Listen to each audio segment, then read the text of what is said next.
आप सभी को मेरा नमस्कार। मैं आपको आज गणेश जी महाराज की कहानी सुनाने जा रही हूँ। तो आइए सुनते हैं। एक समय की बात है, एक गांव में एक ब्राह्मण एक ब्राह्मणी रहते थे। उनकी एक बेटी थी। ब्राह्मणी का नित्य नियम से गणेश जी महाराज की कहानी सुनने का नियम था। एक दिन उसकी बेटी ने कहा, माँ मैं भी गणेश जी महाराज की कहानी कथा सुनने का नियम लूंगी। तो ब्राह्मणी ने कहा, नहीं बेटा, तुम बड़ी होकर ससुराल जाओगी। परंतु बेटी की जिद ने नित्य नियम गणेश जी महाराज की कथा सुनने का ले ही लिया। धीरे धीरे ब्राह्मणी की बेटी विवाह योग्य हो गई। ब्राह्मण और ब्राह्मणी ने उसका विवाह बड़े धूमधाम से किया। बेटी ससुराल आ गई। ससुराल में 5 महीनों तक नियम चलता रहा।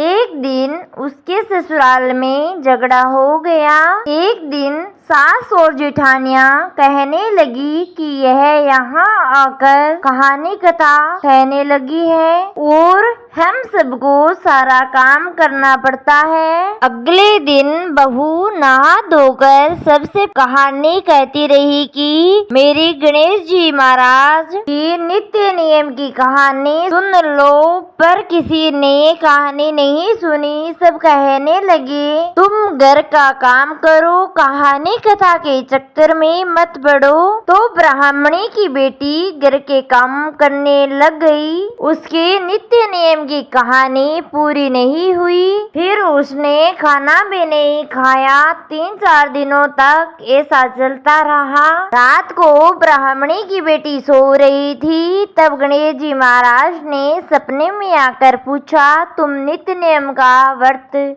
कथा कहानी क्यों नहीं सुनती हो? तब ब्राह्मणी की बेटी ने सारी बात बता दी। तब गणेश जी महाराज ने कहा, अपने पूजा घर में जाओ। ब्राह्मणी की बेटी अपने घर के पूजा घर में गई, जो ज्यादातर बंद ही रहता था।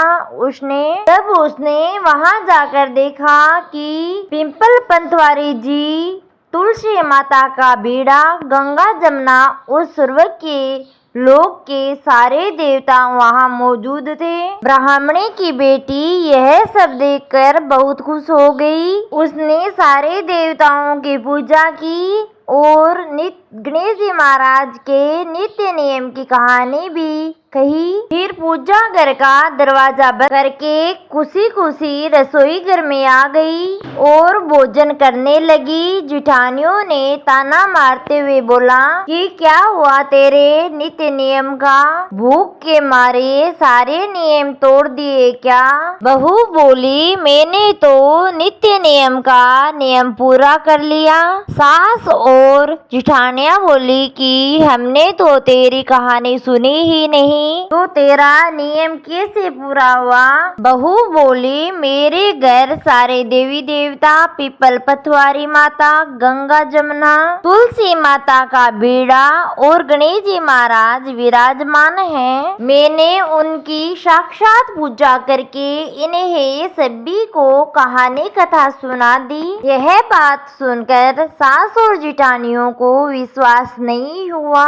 वे बोली कि हमें भी दिखाओ। बहू ले जाकर सास और जेठानियों को पूजा घर खोल कर दिखाया, पर वहाँ सभी देवी देवता गायब हो गए। तब बहू ने कहा कि हे गणेश जी महाराज, अगर मैंने सच्चे मन से आपका नित्य नियम किया है तो सारे लोगों को आपने दर्शन दे दे। इतना कहते ही वहाँ सारे देवी देवता प्रकट हो गए। सास और जेठानियों को दर्शन दिया। तब सास और जेठानी सभी से माफी मांगने लगी और वह सभी नित्य नियम से कहानी कथा सुनने लगी। हे गणेश जी महाराज, जो नित्य नियम से आपकी कहानी कथा सुनते हैं उसे दर्शन दीजिए, उनकी मनोकामना पूरी करे। कहानी कहने वाले, सुनने वाले, हुंकारा भरने वाले सभी की मनोकामना पूरी करे। बोलिए गणेश जी महाराज की जय हो। आपको यह कहानी कैसे लगी कमेंट में बताइए। अच्छी लगी हो तो लाइक शेयर सब्सक्राइब करें।